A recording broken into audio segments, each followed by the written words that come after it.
अतिक्रमण हटाओ अभियान के दौरान 2 फुटपाती दुकानदारों की पिटाई से आक्रोशित दुकानदारों ने समाहरणालय के मुख्य द्वार पर किया प्रदर्शन। औरंगाबाद शहर में नगर परिषद के कार्यपालक पदाधिकारी एवं नगर थाना की पुलिस द्वारा रमेश चौक से धर्मशाला चौक एवं रमेश चौक से बाईपास ओवरब्रिज तक अतिक्रमण हटाओ अभियान 2 दिन पूर्व चलाया गया था। इस क्रम में बाईपास ओवरब्रिज के समीप 2 फुटपाती दुकानदारों की न सिर्फ ठेले उलट दिए गए बल्कि उनकी जमकर पिटाई की गई। इतना ही नहीं, दोनों फुटपाती दुकानदारों पर सरकारी कार्य में बाधा उत्पन्न करने के आरोप में जेल भी भेज दिया गया।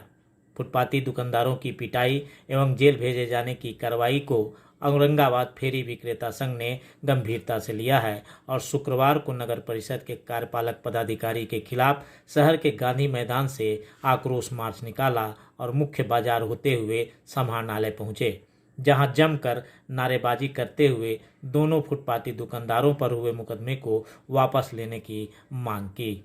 इस दौरान लगभग 1 घंटे तक समाहरणालय का मुख्य द्वार जाम रहा और कई अधिकारियों को बैरंग लौटना पड़ा। फुटपाती दुकानदारों के हंगामे को देखते हुए डीएसएलआर अविनाश कुमार सिंह वहां पहुंचे और उनसे वार्ता की। इस दौरान फुटपाती दुकानदारों का एक प्रतिनिधिमंडल ने डीसीएलआर से मुलाकात कर 5 सूत्री मांगों से संबंधित एक ज्ञापन सौंपा। वेंडिंग जोन का इन लोगों ने सिर्फ रेखांकन किया और जमीनों को कब्जा करके दुकान बनाकर दूर से पूंजीपतियों को देने का काम किया और अन्य चीजों को बनाकर काम देने का काम किया। 2014 में ही वेंडिंग जोन का कानून भारत के पार्लियामेंट से पास हो चुका है। उसको इम्प्लीमेंट करने की जिम्मेवारी इन लोगों पर थी, लेकिन इन लोगों के गलती के वजह से आज फुटपाथी जो है सो उनका हक लुटा गया और उनको सड़क पर आकर अपना व्यवसाय करना पड़ता है। इनको समझ नहीं है कि जब हमारा एक ठेला चलता है तो उससे पूरा एक परिवार चलता है और शहर उसी कस्बे को कहते हैं जहां पर 75% से अधिक लोग व्यवसाय पर जिंदा हों और इन छोटे फुटकर व्यवसायियों पर अत्याचार करके उनको लाठी मार के उनसे रंगदारी वसूल के उनको बर्बाद किया जा रहा है, उनके घर के रोजी रोटी को छीना जा रहा है। इसके लिए हम लोग नगर परिषद के विरोध में ये आक्रोश मार्च निकाले हैं। ये जो झूठा मुकदमा हुआ है इसको वापस करे सरकार, इसका न्यायिक जांच कराए और हम लोगों का वेंडिंग जोन अलॉट करके हम लोग को बता दे कि हम लोग को कहाँ पर व्यवसाय करना है। सबसे बड़ी बात यह है तो औरंगाबाद में क्या कुछ नहीं हो रहा है। औरंगाबाद में एक परंपरा चल चुका है।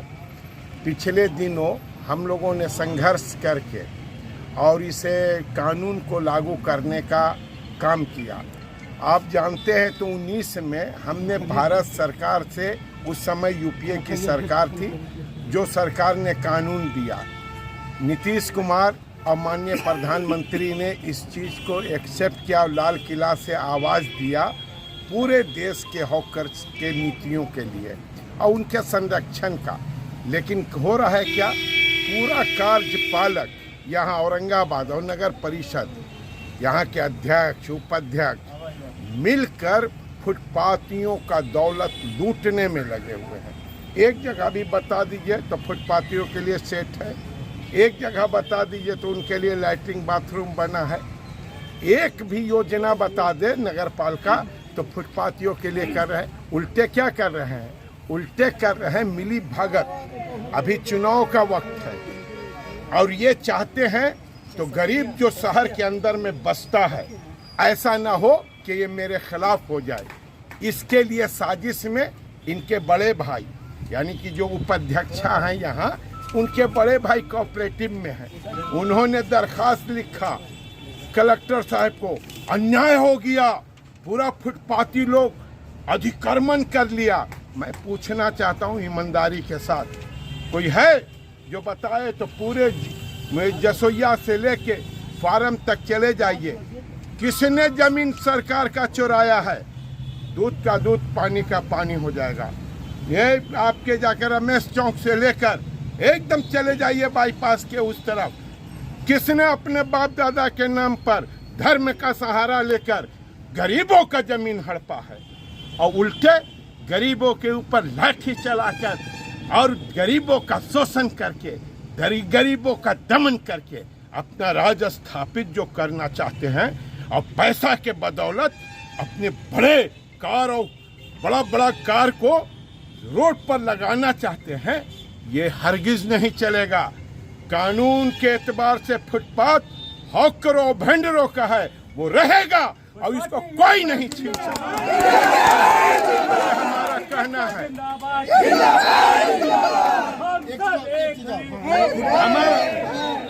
हमारा ये कहना है, हम ये कहना चाहते हैं, हम सीधा सीधी अपील करना चाहते हैं। तो हम इतना दरिंदा है, ना समझ है, तो आप तो समझदार हैं, बैठे हुए एसी के अंदर में बैठ के हवा खा रहे हैं। आप भारत सरकार का कानून पढ़ते हैं कि नहीं पढ़ते हैं? मुख्यमंत्री परसों दिन स्पेशल चिट्ठी भेजा है और कहा है इनके संरक्षण का बात करो। संरक्षण क्या करेंगे? इन पर तो मुकदमा करके जेल के अंदर में डाल दिए हैं। आगे क्या कार्रवाई होगी? आगे कार्रवाई हम करेंगे, जनतांत्रिक तौर तरीका से हम अपनी कार्रवाई को बढ़ेंगे। आज प्रदर्शन किए हैं, हम अभी एसडीओ साहब को देंगे ज्ञापन, बातचीत करेंगे और कहेंगे तो ये मुकदमा वापस लो। उनकी जो बर्बादी हुई है हॉकरों की, उसका कौन ये करेगा, भरेगा कौन? उसका मुआवजा दो। और आइंदा हॉकर के ऊपर लाठी नहीं चलना चाहिए, सुनिश्चित प्रशासन करे, सुनिश्चित करे। आप समझिए, तो इस देश के विकास में जो हॉकर का रोल है बड़े बड़े साहूकार का नहीं है। आप देखिए पूरे रोड के ऊपर सारे लोग मकान बनाकर और बड़ा बड़ा कब्जे आए हुए हैं। गुंडागर्दी होता है, हॉकरों से जबरन पैसा लोग छीनता है। क्या सरकार ये नहीं जानती है? क्यों नहीं इन पर बात करती है? तो बात करना होगा और हॉकर्स आंदोलन चलेगा और इस जुल्म के खिलाफ चलेगा। जब तक नहीं सरकार वापस केस नहीं लेती है, लड़ाई हमारी जारी रहेगी। अंतिम पल तक साथी हम लड़ेंगे। जय हिंद, जय हॉकर।